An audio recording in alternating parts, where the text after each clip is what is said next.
je faisais défiler tranquillement mon fil d'actualité sur Facebook, comme chaque matin, avec mon café noir, encore fumant sur la table.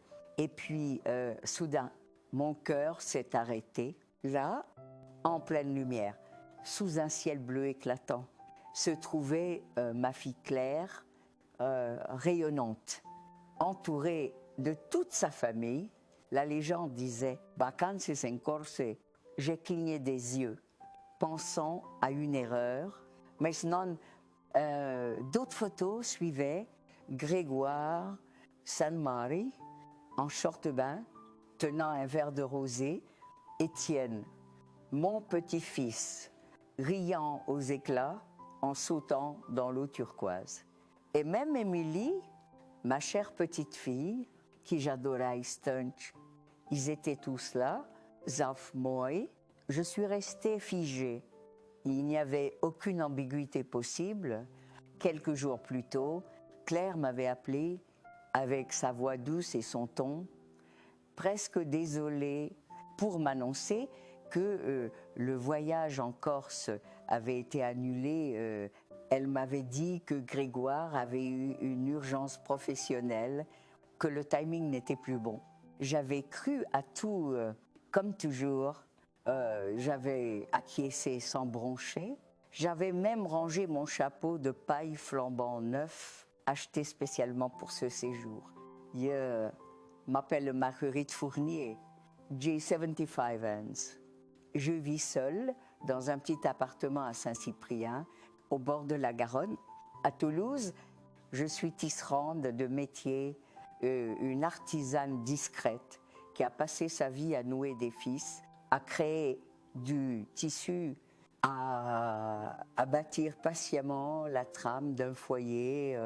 Quand Georges, mon mari, est décédé, Claire n'avait que 16 ans. J'ai tout donné pour elle. J'ai tissé des nappes, des rideaux, des écharpes pour payer ses études. 16 vacancies. Ça voi tourem. Même après qu'elle se soit mariée et installée avec sa propre famille, j'ai continué à l'aider sans jamais poser de conditions. Chaque mois, je versais un petit complément sur son compte pour les courses pour Étienne, pour l'électricité. C'est normal, maman, me disait-elle. Et moi, je disais oui, toujours oui. Mais ce matin-là, devant cet écran lumineux, j'ai vu la vérité. Je n'étais pas oubliée, j'étais volontairement écartée, effacée. On m'avait menti en me regardant dans les yeux. On avait pris soin de me donner une version acceptable de la réalité. Như một viên kẹo dành cho trẻ em để đánh lạc hướng. Et pendant que je restais dans mon petit 2 pièces à Toulouse, pensant que le voyage était annulé, eux riaient sous le soleil de l'île de beauté. Trinquant à des souvenirs dont je ne faisais pas partie, je suis allée jusqu'au placard. J'ai sorti le chapeau de paille, il était encore là, avec son ruban bleu posé sur l'étagère, intact. Je l'ai tenu dans mes mains quelques secondes, puis je l'ai reposé, non pas avec colère, mais avec une forme de résignation, une douleur sourde, ancienne, qui remontait à la surface. C'était pas seulement une histoire de vacances, c'était même pas le mensonge en lui-même, c'était tout ce qu'il révélait. J'avais été mise à l'écart, rayée du tableau, je n'étais plus une priorité, ni même un élément périphérique. J'étais devenue un poids à gérer, un détail gênant qu'on préfère ignorer. Je me suis assise devant mon métier à tisser, là où j'ai passé la moitié de ma vie. Mais ce matin-là, mes doigts ne bougeaient pas, les fils étaient là, tendus, prêts. Et pourtant, aucune envie. C'est à cet instant que j'ai compris. Toute ma vie, j'avais été la main invisible qui soutient, qui renforce, qui répare.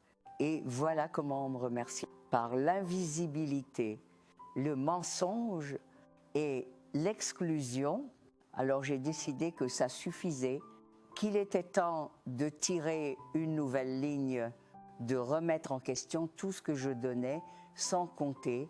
Plus de transferts bancaires par habitude, plus silence poli pendant les dîners où l'on ne me posait même pas de questions, plus de chapeaux de paille achetés pour des voyages où je n'étais jamais invitée. Il était temps de cesser de mendier une place à leur table.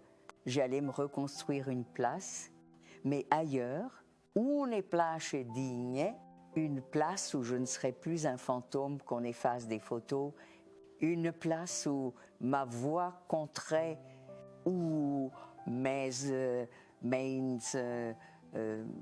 celle qui avait tant donné serait enfin reconnue. C'était la fin d'un cycle et peut être le début d'un autre. Après avoir vu cette photo en Corse, après avoir reposé ce chapeau de paille qui n'avait jamais connu le soleil, j'ai passé l'après-midi assise dans mon fauteuil, les mains croisées sur les genoux, sans bouger. C'était pas seulement la douleur du moment, c'était un écho, un rappel brutal de tout ce que j'avais donné, de tout ce que j'avais effacé de moi-même pour qu'eux puissent avancer. Et j'ai commencé à revoir ma vie comme on déroule une vieille pellicule, scène par scène, fil après fil. Quand George est mort, j'avais 47 ans. Un cancer fulgurant. Et en 3 mois, tout s'est effondré. Claire avait 6 ans à l'époque. Elle était en première, pleine de rêves, de projets, d'arrogance, douce qu'on a à cet âge. Et moi, je n'avais plus que des factures, une pension de réversion modeste et un vieux métier à tisser hérité de ma grand-mère. J'aurais pu vendre l'appartement, repartir vivre chez ma sœur dans le Gers. Mais non, j'ai regardé Claire et j'ai su que je devais rester droite, solide, préchante. J'ai sorti les fils, j'ai redressé le métier à tisser dans le salon et j'ai recommencé à travailler. Au début, ce n'était que des petits napperons pour les voisines, des chemins de tables vendues au marché du dimanche à Saint-Cyprien, puis des écharpes en laine locales, des sacs brodés, des nappes sur commande. Je me souviens d'un hiver particulièrement rude où mes doigts saignaient sur les fils trop secs et où je cousais des chaussons jusqu'à 2 heures du matin pour livrer à temps. Claire dormait dans la chambre à côté. Elle ne m'a jamais vue pleurer.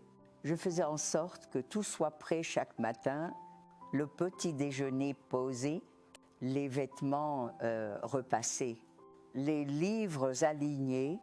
Quand elle déjeunou, j'ai vendu mon alliance, une baguette simple, sans pierre, mais pleine d'histoire. C'était pour l'aider à acheter sa première voiture d'occasion.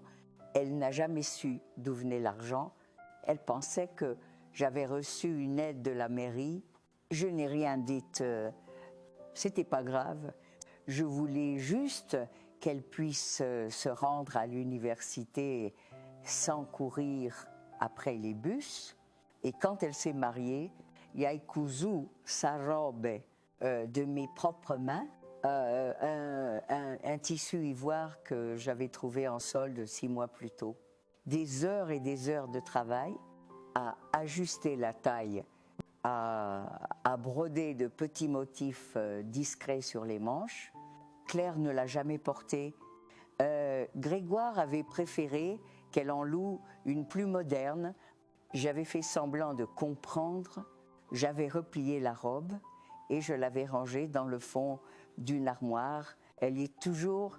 Puis sont arrivés Étienne, puis Émilie, et avec eux, de nouveaux besoins, de nouveaux sacrifices. Quand le toit de leur maison a commencé à fuir, j'ai puisé dans mes maigres économies pour payer les réparations. Quand Grégoire a perdu son emploi pendant 6 mois, j'ai augmenté mes virements mensuels, réduisant encore un peu mes propres courses. Il y a eu cette fois où Claire m'a demandé si je pouvais financer le séjour linguistique d'Émilie en Angleterre. J'ai dit oui sans réfléchir et j'ai mangé des soupes aux légumes fanés pendant 3 semaines, mais je ne regrettais rien. À l'époque, je croyais encore à une chose, qu'une mère ne compte pas, qu'une mère donne tout simplement et que l'amour, les vrais, ne demande jamais de retour. C'était ma façon d'aimer, en tissant pour eux un filet invisible, mais solide, en m'effaçant doucement pour qu'ils brillent plus fort. Mon appartement, à modeste mais chaleureux, est devenu au fil des années un atelier silencieux dans le coin droit du salon. Mon métier a tissé à Gauche un petit meuble où je rangeais mes carnets de patron, mes bobines, mes aiguilles et en-dessous sur l'étagère en bois, un cahier que m'avait offert Émilie pour mes 60 ans. Une sorte de journal de tissage. Elle y avait collé des échantillons de tissu, noté mes conseils, dessiné des croquis de motifs pour ne pas oublier ce que tu sais faire. Mamie, c'était il y a 15 ans, elle avait à peine 10 ans. Je me souviens encore de son écriture maladroite, ses lettres en capitales, ses petits cœurs dessinés dans les coins. Aujourd'hui encore, c'est ce cahier qui me fait tenir parce qu'il est le seul témoignage, peut être quelqu'un un jour a vu ce que j'étais vraiment, pas seulement une vieille femme silencieuse qui aide de loin, mais une bâtisseuse, une femme de main et de cœur, une femme dont les gestes ont soutenu une famille entière, même si cette famille, à présent, semble avoir oublié. Alors oui, cette photo de Corse m'a brisé quelque chose, mais elle a aussi réveillé ce que j'avais trop longtemps tué, ma valeur, mon histoire, mon droit d'exister, non pas en coulisses, mais au centre, là où j'ai toujours été, même si personne ne voulait le voir. Pendant les jours qui ont suivi, je n'ai parlé à personne, je n'ai pas appelé Claire, je n'ai pas répondu au message d'Émilie qui me souhaitait un bon dimanche. J'avais besoin de silence, pas par rancune, mais parce que j'étais en train de réapprendre à entendre ma propre voix, celle que j'avais étouffée depuis des années sous les besoins des autres, sous les excuses, sous le devoir d'aimer sans rien attendre. Je me suis levée tôt ce lundi-là. Comme d'habitude, j'ai bu mon café noir face à la fenêtre, en regardant les premières feuilles d'automne tomber sur la Garonne. Et puis j'ai ouvert mon cahier, celui que j'appelais « Mes contes du cœur ». Je l'avais commencé il y a plus de 20 ans. J'y notais tout ce que j'offrais, non pas pour tenir un registre de dettes, mais pour me souvenir, une façon discrète de ne pas m'oublier moi-même. Page après page, les lignes défilaient. 300 € pour les pneus d'hiver de Claire, pas remboursé, acheter rideaux et tapis pour la maison de Grégoire, chèque de 1 000 € pour les frais universitaires d'Émilie, dépôt de garantie du nouvel appartement, non demandé, mais donné. J'ai compté lentement. Cela dépassait les 48 000 €, en 20 ans, sans parler du temps des soins, de l'écoute, des repas préparés, des cadeaux pensés avec amour. Et pourtant, je n'étais pas assez importante pour qu'on me dise la vérité. Ce jour-là, j'ai enfilé mon manteau gris, attrapé mon sac en toile et je suis sortie direction la banque. J'avais mis en place depuis des années un virement automatique de 400 € par mois pour aider Claire. Officiellement, c'était pour les imprévus, mais tout le monde savait que ces imprévus étaient permanents. Quand j'ai demandé au guichet de le stopper, l'employé m'a regardé avec étonnement. « Vous êtes sûre, Madame Fournier ?» J'ai souri, absolument. Je préfère consacrer cet argent à acheter un nouveau métier à tisser. Les miens fatiguent. Elle a tapé sur son clavier et s'était fait un simple clic et un poids immense qui quittait mes épaules en sortant. J'ai pris une grande inspiration. L'air était frais, un peu piquant. J'avais l'impression de respirer vraiment pour la première fois depuis des années. Ensuite, je suis allée voir Maître Langlois, le notaire qui s'était occupé de la succession de Georges, un vieil homme discret, avec des lunettes rondes et une voix douce. Je lui ai expliqué que je voulais modifier mon testament, supprimer Claire et Grégoire, tout léguer à Émilie. Il m'a demandé si j'étais sûre. Je lui ai répondu que oui, que je n'avais plus envie que mon amour soit dilué dans l'ingratitude. Émilie seule avait su me voir, même de loin, même si elle n'avait rien dit ce jour-là. Je sentais qu'elle avait perçu quelque chose. Et puis, je voulais lui offrir autre chose qu'un héritage, une reconnaissance, un message silencieux que quelqu'un avait vu en elle le reflet d'un respect perdu. J'ai aussi demandé à retirer la procuration bancaire que Claire détenait depuis 5 ans. À l'époque, je pensais que c'était pratique, au cas où je tomberais malade. Mais désormais, je voulais que personne ne puisse toucher à ma vie sans mon consentement. J'ai aussi changé le code de mon coffre. En rentrant chez moi, j'ai fait un grand ménage, pas dans l'appartement, mais dans mes souvenirs. J'ai vidé un tiroir où je gardais des lettres anciennes de Claire, des dessins d'enfance, des recettes qu'on avait écrites ensemble. J'en ai gardé quelques-unes, les plus sincères. Les autres, je les ai rangées dans une boîte que j'ai déposée dans la cave. Je ne voulais pas les jeter, mais je ne voulais plus qu'elles occupent ma mémoire vive. Le soir venu, j'ai allumé la radio, pris une tisane au thym et je me suis remise à tisser. Le bruit du métier à tisser, ce cliquetis régulier m'a apaisée. Chaque coup de navette était comme un mot que je n'avais jamais osé dire. Et cette fois, je ne tissais pas pour offrir à quelqu'un d'autre. Je tissais pour moi, pour me souvenir de qui j'étais. Une femme droite, une femme de principe, une femme qui avait aimé sans mesure, mais qui désormais choisissait de ne plus se perdre. C'était pas de la vengeance. Je ne voulais pas punir qui que ce soit.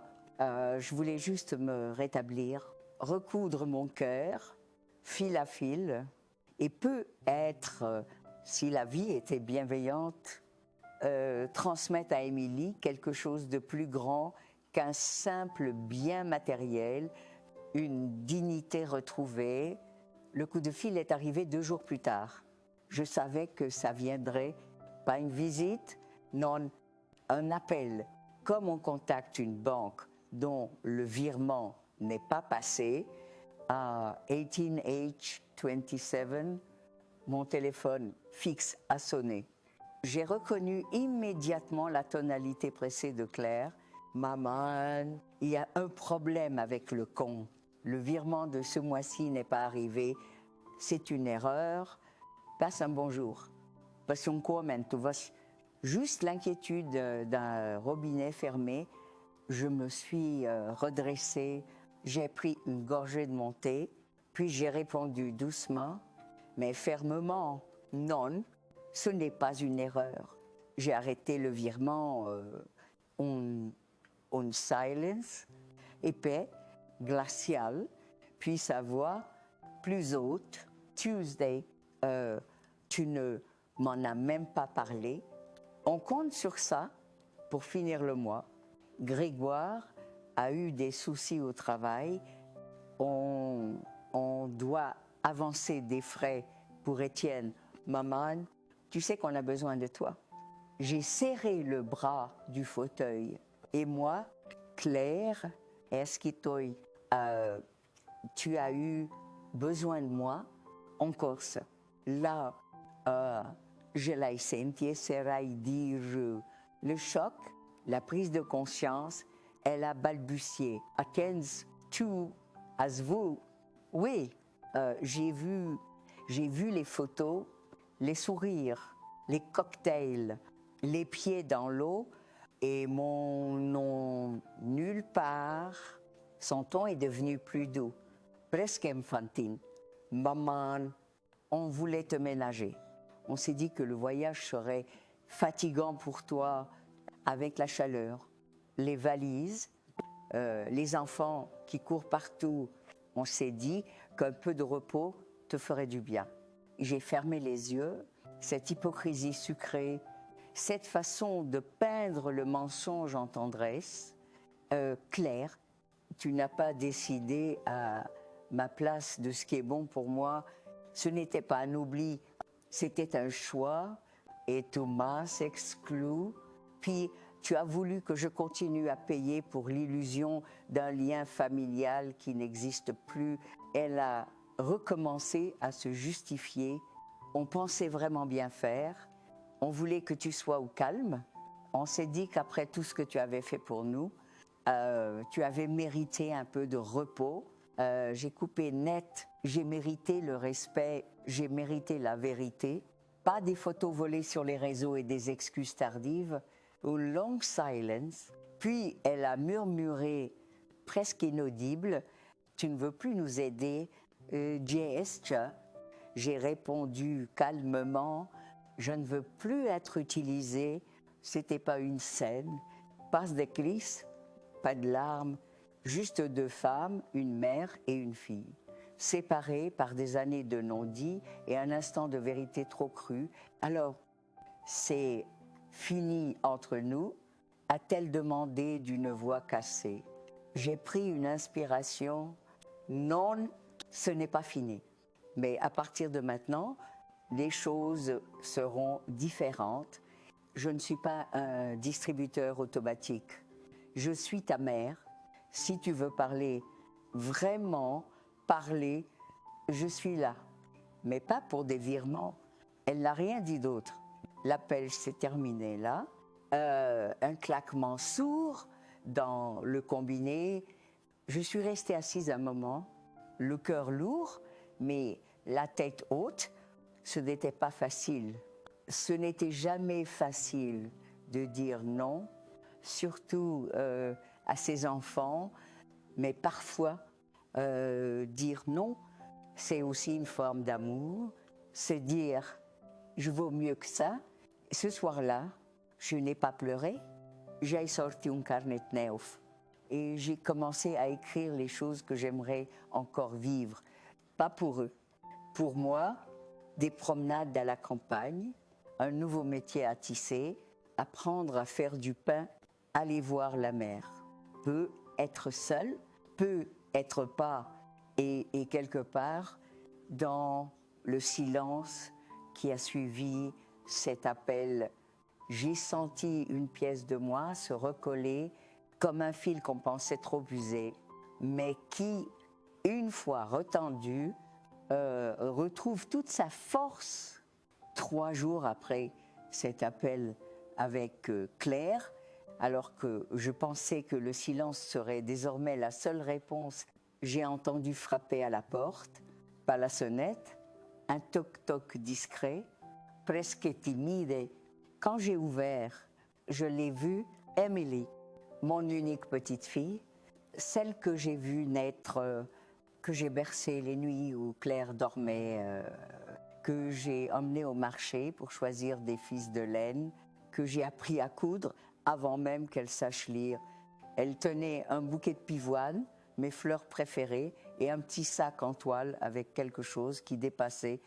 Elle m'a souri, pas un sourire poli, non, un sourire tremblant, sincère, un sourire qui disait « je sais » et elle a simplement dit « je peux entrer, Mamie ?»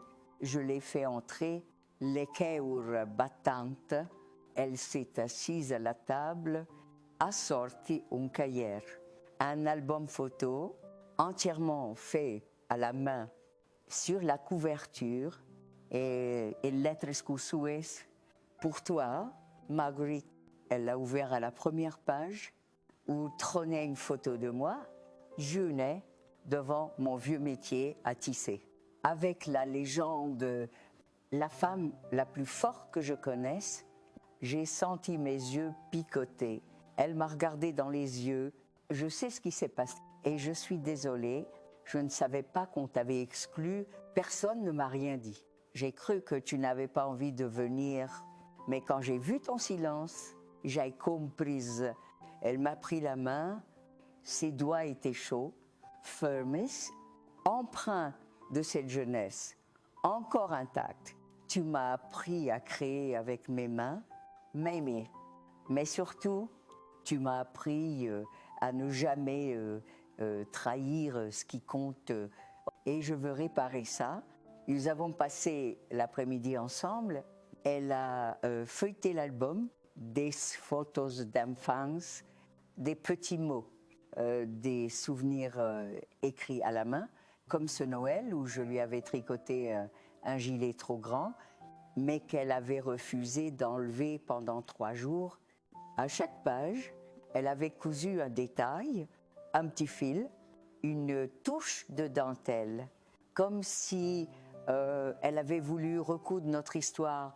Puis elle a sorti un vieux carnet, celui que je pensais perdu, mon cahier de motifs anciens, rempli de notes, de dessins, de bordures, de schémas, de broderie.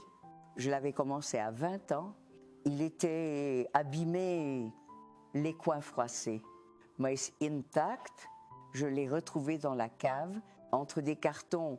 Je me suis dit que tu aimerais qu'on le restaure ensemble. On m'a bouleversée. Elle ne voulait pas juste me rendre un objet, elle voulait restaurer un lien. Nous avons passé les jours suivants côte à côte entre thé fumant et rire étouffé et le doux grincement de mon vieux métier à tisser. Et je lui ai appris à repérer les irrégularités dans la trame, à sentir la tension du fil entre les doigts, à reconnaître la différence entre une laine mérino et une laine trop rêche. Elle a tout noté, tout absorbé, comme une éponge assoiffée d'héritage. Et moi, je me suis senti utile, non pas utilisé, utile, presente, aimé, sans condition. Un matin, elle est arrivée avec une idée. Et si on faisait un projet ensemble, une pièce qu'on signerait toutes les deux, une couverture ou un tableau tissé avec ton style et le mien, pour dire au monde que les liens vrais ne se coupent pas, même quand d'autres essaient. J'ai hoché la tête, émue. Ce n'était plus une simple réconciliation, c'était une création, une transmission vivante. Émilie venait presque chaque jour, Elle posait des questions sur Georges, sur mes premières ventes au marché, sur la guerre, sur la solitude. Elle voulait tout savoir et moi, je lui ai tout raconté, sans filtre. C'était la première fois depuis des années que quelqu'un me regardait comme une histoire en train de s'écrire, pas comme un chapitre fermé. Un soir, alors que nous rangions les fils, elle m'a regardé et a dit « Tu sais, Mamie, je t'ai toujours vue comme un pilier, mais aujourd'hui, je vois aussi la femme derrière ce pilier et je suis fière d'elle. Jij serais mains.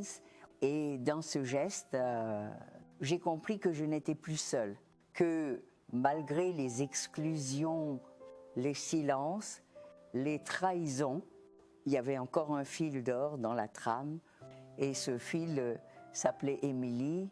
Quelques jours après notre projet de couverture commune avec Émilie, un événement inattendu est survenu un après-midi de printemps alors que je préparais une infusion de verveine et que le soleil réchauffait doucement les rideaux de ma cuisine. On a sonné à la porte, je m'y attendais pas, ce n'était pas Émilie. Quand j'ai ouvert, c'était Grégoire, le mari de Claire. Il tenait un petit panier avec des pommes et une bouteille de cidre. Il avait ce regard gêné, celui qu'on porte quand on ne sait pas par où commencer. « Bonjour Marguerite, est-ce que je peux entrer quelques minutes ?»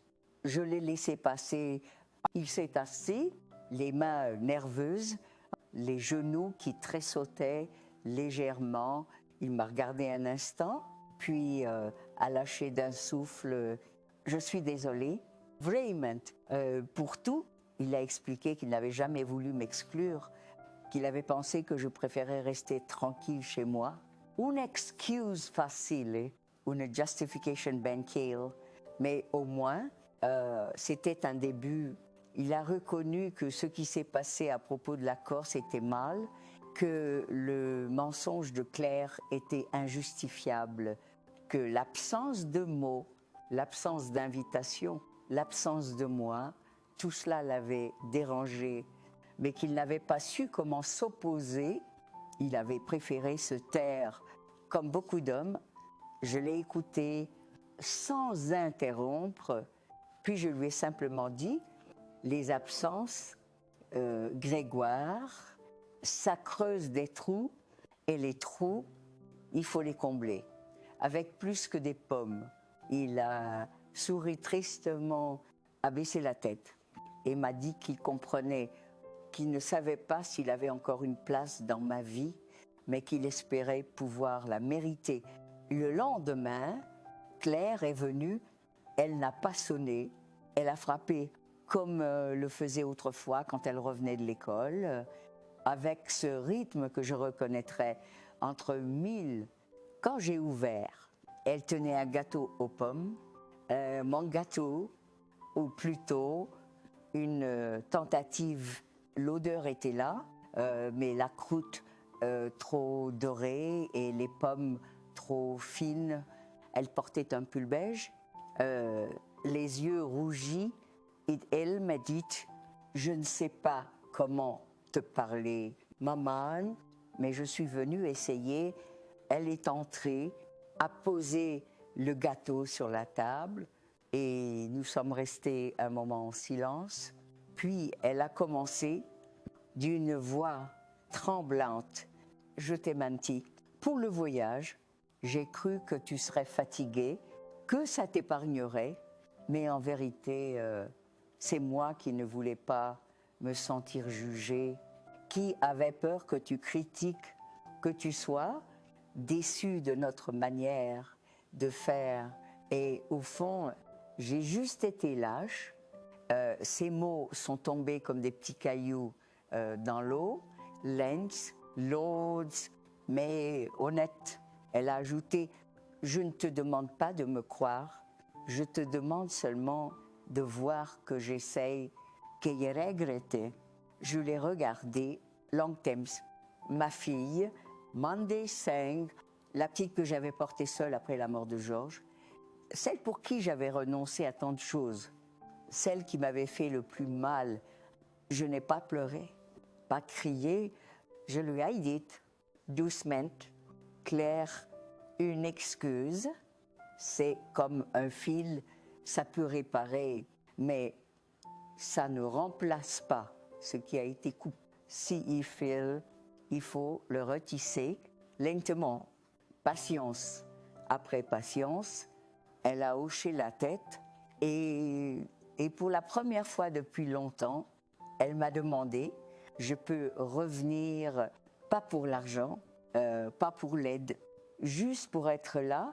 J'ai répondu, si tu reviens avec tes mains vides et ton cœur plein, alors la porte est ouverte. Quelques jours plus tard, Émilie a organisé un dîner chez elle, une petite table pour 4. Elle a insisté pour que je sois assise au centre et avant de servir le repas, elle a dit à voix haute, « Ce soir, je veux remercier ma grand-mère, pas seulement pour tout ce qu'elle a fait pour nous, mais pour qui elle est le tissu même de cette famille. » J'ai senti la chaleur monter à mes joues. Grégoire a levé son verre, Claire a souri timidement et moi, j'ai senti qu'un fil s'était noué de nouveau. Non, le pardon ne se commande pas. Il ne se décrète pas par une larme ou un gâteau. Il se mérite, il s'est construit, il s'est tissé. Et ce soir-là peut être qu'un tout petit bout de ce tissu a recommencé à prendre forme. Je n'ai jamais été une femme de grande déclaration. Pas de lettres enflammées, pas de discours solennels. Ma vie, je l'ai racontée à travers des fils des cotons, de laine, de soie, des fils que j'ai choisis, que j'ai noués, des faits rattrapés, comme autant de décisions, de silences, d'actes de tendresse. Ce printemps-là, après le dîner chez Émilie, j'ai décidé de finir une œuvre que j'avais commencée il y a plus de 10 ans, une grande couverture tissée à la main, inspirée de ma vie. J'avais laissé ce projet de côté pendant longtemps. Trop de fatigue, trop de déception. Mais ce jour-là, quelque chose en moi s'était remis à vibrer. Pas une joie soudaine, non, plutôt une paix douce, lente, patiente. J'ai sorti le métier à tisser. Le vieux cadre en bois grinçait un peu, mais il était fidèle. Comme un ami qu'on retrouve après des années, j'ai mis des motifs familiers, des oranges pour les étés passés à peler des fruits pour Claire quand elle était petite. Une barque sur la Garonne, là où Georges m'avait demandé en mariage, une petite châle bleue, comme celui que j'avais offert à Émilie pour ses 6 ans, et au centre, une grande fleur ouverte, tissée avec du fil doré, symbole de ma renaissance. Chaque matin, je travaillais un peu et chaque soir, je m'asseyais devant l'ouvrage terminé de la journée, or le cœur serein. C'était pas juste un tissu, c'était mon testament, pas celui qu'on dépose chez le notaire, mais celui qu'on laisse dans les yeux de ceux qui savent regarder. Un mois plus tard, j'ai encadré la couverture, puis j'ai ouvert un petit blog, rien de sophistiqué, juste un espace nommé « Les Fils de la Dignité ». J'ai posté quelques photos de mes travaux, des souvenirs de marché, des anecdotes sur le métier de fileuse et des réflexions sur le fait de vieillir sans devenir invisible. À ma grande surprise, des commentaires ont commencé à affluer, des femmes, des hommes, des petits-enfants. Tous me racontaient leurs histoires. Une femme de Nantes m'a écrit Ma mère tricote tous les soirs. Je ne comprenais pas pourquoi, jusqu'à ce que je lise votre texte. Une autre de Lyon m'a dit merci de m'avoir rappelé que ma grand-mère n'était pas juste une vieille dans un fauteuil, mais une femme de combat silencieux. Je me suis inscrite au Cercle d'Argent, un atelier culturel pour femmes retraitées à Toulouse. J'ai donné mes premiers cours de tissage. Je voyais dans leur regard quelque chose que je n'avais pas vu depuis longtemps, du respect, de la reconnaissance. Et cette fois, je ne donnais pas en espérant un merci, je donnais parce que j'avais enfin retrouvé mon centre. Aujourd'hui, Claire me rend visite de temps en temps, sans prévenir, sans excuse. Elle s'assied, elle écoute et parfois elle demande « Tu me montres comment faire ce point-là ?»